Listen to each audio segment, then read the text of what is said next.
Hello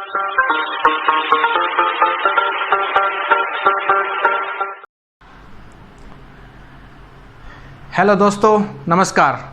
स्वागत है एक और शॉर्ट ट्रिक के साथ, जो है 3x3 मैट्रिक्स कोई भी गिवन है उसका इन्वर्स कैसे फाइंड आउट करेंगे। ठीक है ना, बिल्कुल ही आसान सा शॉर्ट ट्रिक है। देखना कैसे हम सेकंडों के अंदर इसका सॉल्यूशन फाइंड आउट कर सकते हैं। एक बार समझे ध्यान से, समझने में थोड़ी दिक्कत आएगी, लेकिन एक बार अगर इसको समझ गए तो कभी भी 3x3 मैट्रिक्स का इन्वर्स निकालने के लिए आप लोग ज़्यादा टाइम नहीं लगाएंगे। समझ में आ गया?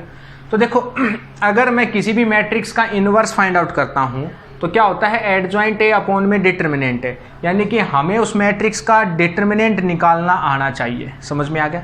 तो 2x2 के इन्वर्स का जो शॉर्ट ट्रिक था वो हमारे चैनल के ऊपर ऑलरेडी अपलोडेड है। जिन्होंने अब तक उसको नहीं देखा वो हमारे चैनल के ऊपर जाके उसको देखें। और 3x3 का आज हम करवा रहे हैं। समझ में आ गया? और जिन्होंने अब तक हमारे चैनल को सब्सक्राइब नहीं किया है वो चैनल को सब्सक्राइब करें और शेयर करें और ज़्यादा से ज़्यादा लाइक करें और बेल आइकन को ज़रूर दबाएं, ताकि आने वाले हर वीडियो का नोटिफिकेशन सबसे पहले आप तक पहुंच जाए। ठीक है ना? तो देखो, कोई भी मैट्रिक्स है 3x3 का, 3x3 कोई भी एक स्क्वायर मैट्रिक्स होता है जिसके अंदर नंबर ऑफ रो और नंबर ऑफ कॉलम जो है वो क्या होते हैं, बराबर। ठीक है ना? तो सबसे पहले जो मैं बात करूंगा डिटर्मिनेंट की। कोई भी मैट्रिक्स है, अगर उसका इन्वर्स हमसे पूछा जाए तो हम पहले बात करेंगे डिटर्मिनेंट के बारे में, क्योंकि हमने जब मैट्रिक्स का जो पीछे का पार्ट किया था उसमें बताया था कि मैट्रिक्स का इन्वर्स एक ही कंडीशन पे एग्जिस्ट करता है, अगर उसका डिटर्मिनेंट क्या है, नॉट इक्वल टू 0। और जिसका डिटर्मिनेंट नॉट इक्वल टू 0 होता है उस मैट्रिक्स को हम क्या बोलते हैं, नॉन सिंगुलर मैट्रिक्स। समझ में आ गया? ठीक है ना? तो और जिसका डिटर्मिनेंट अगर 0 आ गया तो उस मैट्रिक्स को हम क्या बोलते हैं, सिंगुलर मैट्रिक्स। और सिंगुलर मैट्रिक्स का इन्वर्स एग्जिस्ट कभी भी नहीं करता। समझ में आ रहा है ना? तो अब जो हम बात करेंगे डिटर्मिनेंट के बारे में, डिटर्मिनेंट 3x3 का। डिटर्मिनेंट अपने आप में खुद एक अलग टॉपिक है, अलग चैप्टर है, लेकिन यहाँ मैं कोशिश करता हूँ कि थोड़ा सा आप लोगों को समझाऊँ ताकि इन्वर्स निकालने में हमें थोड़ी मदद मिल जाए। अब 3x3 का अगर हमें डिटर्मिनेंट फाइंड आउट करना है तो किसी भी रो या किसी भी कॉलम से हम उसको एक्सपेंड कर सकते हैं, उसकी जो वैल्यू है वो क्या आएगी, सेम आएगी। ठीक है ना?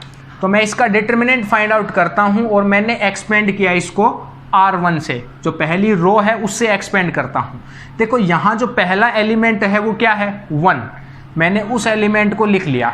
क्या करना है, यहाँ जो एलिमेंट है वो क्या है, 1 मैंने लिखा पहले मल्टीप्लाई में। अब देखो, ये एलिमेंट जिस रो में है उस रो को छोड़ना है और जिस कॉलम में है उस कॉलम को छोड़ दें। ये दोनों चीज़ें हमने छोड़ दी। इसकी मल्टीप्लाई इससे, इसकी मल्टीप्लाई इससे, तो यानी कि -1 मल्टीप्लाई में -3, फिर बीच में माइनस का साइन। ओके, और क्या करना है, -4 मल्टीप्लाई में -1। समझ में आ गया? अब अल्टरनेट चलेगा, एक टर्म ले ली प्लस की, एक माइनस की, फिर प्लस की। ठीक है ना? तो अगली जो टर्म है वो क्या लेंगे, माइनस की। अगली जो टर्म है वो क्या लेंगे, माइनस की। तो माइनस का 2। तो अब जो 2 है वो यहाँ है, इसको छोड़ देंगे, इसको छोड़ देंगे। देखो, जिस रो में है उस रो को छोड़ देंगे, इस कॉलम को छोड़ देंगे। इसकी मल्टीप्लाई इससे, -2 की मल्टीप्लाई -3 से करवाऊंगा तो क्या आएगा, +6 आएगा। माइनस का साइन, इसकी मल्टीप्लाई इससे, माइनस माइनस क्या हो जाएगा, +1। ओके, फिर अगला जो एलिमेंट है वो क्या है, 2। एक प्लस आ गया, एक माइनस, फिर क्या आएगा, +2 इन 2 में। इस रो को छोड़ देंगे, इस कॉलम को, इसकी मल्टीप्लाई इससे, +8। -4 की मल्टीप्लाई -2 से करवाएंगे तो +8। और इनको सोल्व करेंगे तो +1, क्योंकि बीच में माइनस का साइन लेना है। इसमें मैंने समझा दिया था, बाकी मैंने डायरेक्ट लिख दिए। अब इसको सोल्व करता हूँ मैं, तो 1 तो बाहर है तो लिखे ना लिखे बराबर है। ये क्या बन जाएगा, +3 और -4 और -6 और 1 7, तो 14 और 8 1 9 और 2 18, 9 दूनी 18। ठीक है ना? अब देखो, यहाँ से क्या मिलेगा, -1 -14 और +18। इट मीन्स यहाँ से क्या मिला, -15 और +18, दैट इज इक्वल टू 3। समझ में आ गया? तो पहला काम हमें ये करना है कि अगर हमें किसी भी मैट्रिक्स का इन्वर्स निकालना है तो पहले हम उसका डिटर्मिनेंट फाइंड आउट करेंगे। तो इसका जो डिटर्मिनेंट था वो कितना आ गया, 3। अब ये प्रोसीजर मैं मिटा देता हूँ। समझ में आ गया ना? हमें क्या करना है, किसी भी रो या किसी भी कॉलम से एक्सपेंड करेंगे, रिजल्ट सेम आएगा। पहला एलिमेंट 1 था, 1 मल्टीप्लाई में इस रो को छोड़ेंगे, इस कॉलम किसकी मल्टीप्लाई इससे, माइनस में इसकी मल्टीप्लाई इससे। अगला एलिमेंट के आगे माइनस लेना है, -2, इस रो को छोड़ेंगे, इस कॉलम को इसकी मल्टीप्लाई इससे, इसकी मल्टीप्लाई इससे। अगला फिर 2 है, प्लस का साइन अल्टरनेट लेना, 1 प्लस 1 माइनस 1 प्लस, इसको छोड़ेंगे, इसको छोड़ेंगे, इसकी मल्टीप्लाई इससे, माइनस में इसकी मल्टीप्लाई इससे। समझ में आ गया। अब ये तो आ गया डिटर्मिनेंट। अब देखो इनवर्स हमें कैसे फाइंड आउट करना है। भाई डिटर्मिनेंट तो मिल गया, अब कहें तो हम एडजॉइंट कैसे फाइंड आउट करेंगे किसी भी मैट्रिक्स का। तो जो मैट्रिक्स है उसको एज इट इज उतार लो, 1 2 2, -2 -1 -1 1 -4 -3। पहला काम हो गया अपना। अब जो क्या किया, जो मैट्रिक्स था वो एज इट इज उतार लिया। देखो बड़े ध्यान से समझना, जो मैट्रिक्स था उसको एज इट इज उतार लिया।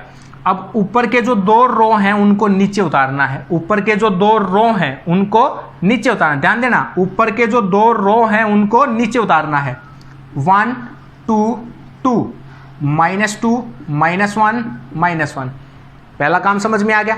मैट्रिक्स को एज इट इज उतारना है, फिर उसके ऊपर के जो 2 रो हैं उनको नीचे उतारना है। पहला काम हो गया।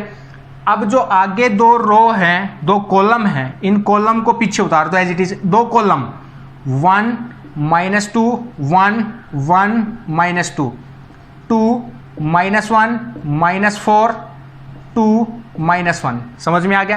पहले मैट्रिक्स उतारना है, फिर 2 रो को नीचे उतारना है, फिर पहले 2 कॉलम पीछे उतारने हैं। समझ में आ गया। अब हम डायरेक्ट ए इनवर्स लिखेंगे। कैसे लिखना है वो देखो। इस पहली रो को छोड़ दो, पहले कॉलम को छोड़ दो, दोनों को छोड़ दिया। समझ में आ गया।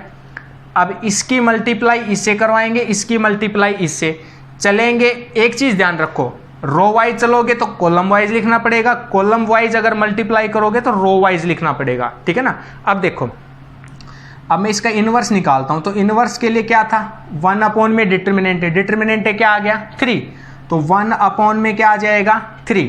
तो इसकी मल्टीप्लाई से, -3 की मल्टीप्लाई से करवाऊंगा, प्लस का 3 -4 3 -4। समझ में आ गया। या मैं लिख देता हूं डायरेक्ट एक बार, -1 मल्टीप्लाई में -3 माइनस में -4 मल्टीप्लाई -1। ओके, समझ में। मैं डायरेक्ट लिख लेता तो काफ़ी बड़ा हो जाएगा। 3 -4, तो 3 माइनस का 4, इसकी मल्टीप्लाई इससे, इसकी मल्टीप्लाई -4 -8 और प्लस का 6, -8 प्लस का 6। देखो चल रहे हैं कॉलम वाइज, लिख रहे हैं रो वाइज, ये बात समझने की है बस। इसकी मल्टीप्लाई इससे तो -2 और इसकी मल्टीप्लाई से करेंगे तो प्लस का 2, क्योंकि बीच में किसका साइन आएगा, माइनस का। माइनस माइनस क्या बन जाएगा, प्लस। समझ में आ गया। अब देखो आगे, अब इसकी मल्टीप्लाई से, इसकी इससे, तो -1 और माइनस का 6, क्योंकि ये दोनों तो प्लस हो जाएंगे लेकिन बीच में एक और माइनस आएगा। इसकी मल्टीप्लाई से, इसकी मल्टीप्लाई से, -3 और माइनस का 2, इसकी मल्टीप्लाई से, इसकी इससे, तो -4 और प्लस का 1, इसकी मल्टीप्लाई इससे और इसकी मल्टीप्लाई इससे अगले में, फिर कॉलम वाइज चलेंगे तो प्लस का 8 हो जाएगा भाई। ठीक है ना, और प्लस का 1, और अगले की अगर मैं बात करूं तो क्या रिजल्ट आएगा, 2 और प्लस का 4, और अगले की अगर मैं बात करूं तो -1 और प्लस का 4। समझ में आ गया। तो क्या काम करना है, पहले मैट्रिक्स को उतारना है, फिर ऊपर के 2 रो नीचे उतारने हैं, फिर जो मैट्रिक्स बनेगा उसके 2 कॉलम पीछे उतारने हैं। पहली रो पहले कॉलम को छोड़ेंगे, चलेंगे कॉलम वाइज, लिखेंगे रो वाइज। ठीक है। अब मैं इस चीज़ को रफ करता हूँ। रफ करने के बाद जो अपने पास सॉल्यूशन बचा वो क्या बचा देखता हूँ मैं। ए का जो इनवर्स है वो क्या बचा, 1/3, 3 में से 4 गया तो -1, ये क्या बचेगा -2, ये क्या बचेगा 0। सही है ना। यहाँ से क्या बचेगा -7, यहाँ से क्या बचेगा -6, यहाँ से क्या बचेगा -3, यहाँ से क्या बचेगा 9, और यहाँ से क्या बचेगा 6, और यहाँ से क्या बचेगा 3। समझ में आ रहा है बच्चों। तो देखो हमने क्या किया, इसको सब्ट्रैक्ट किया, सॉरी ये -3 और -2 क्या हो जाएगा -5। ओके सही है ना। क्रॉस चेक कर लेते हैं एक बार। 3 में से 4 गया तो -1, -8 -2 0, -7 -5 -3 9 6 और प्लस का 3। That is our answer. तो ऐसे हम किसी भी मैट्रिक्स, कोई भी मैट्रिक्स दिया हुआ है 3/3, उसका इन्वर्स हम फाइंड आउट कर सकते हैं। कोई भी मैट्रिक्स आप लोगों के पास है, आप ये सॉल्यूशन ट्राई करें और देखना, एक दो बार जैसे ही प्रैक्टिस करोगे तो आप लोगों को आदत पड़ जाएगी और क्विकली हम उसका सॉल्यूशन निकालेंगे। ऐसे ही हम आपके पास और बहुत सारे शॉर्ट ट्रिक्स लेके आएंगे। हमने जैसे क्वाड्रेटिक इक्वेशन के बारे में पढ़ा, कॉम्प्लेक्स नंबर भी हमारा चल रहा है, 2/2 मैट्रिक्स का इन्वर्स भी हमने फाइंड आउट किया था, वो भी शॉर्ट ट्रिक से सेकंडों के अंदर हम उसका सॉल्यूशन निकाल सकते हैं। और एयरफोर्स के अंदर 2/2 मैट्रिक्स का इन्वर्स ऑलमोस्ट एवरी टाइम, हर बार एक सवाल पक्का देता है, इस चीज़ का ध्यान रखें। तो जो हमारा पहले वाला वीडियो है मैट्रिक्स का, जिसमें हमने बताया था कि 2/2 मैट्रिक्स का इन्वर्स कैसे फाइंड आउट करें, उस वीडियो को ज़रूर देखें और वहाँ से आप लोग एक नंबर अपना सिक्योर कर सकते हैं। एक एक नंबर ही आपको सिलेक्शन तक लेके जाएगा। और हमारे चैनल से ऐसे ही जुड़े रहिए, हम आपके लिए बहुत सारे शॉर्ट ट्रिक्स और लेके आएंगे। तब तक के लिए धन्यवाद।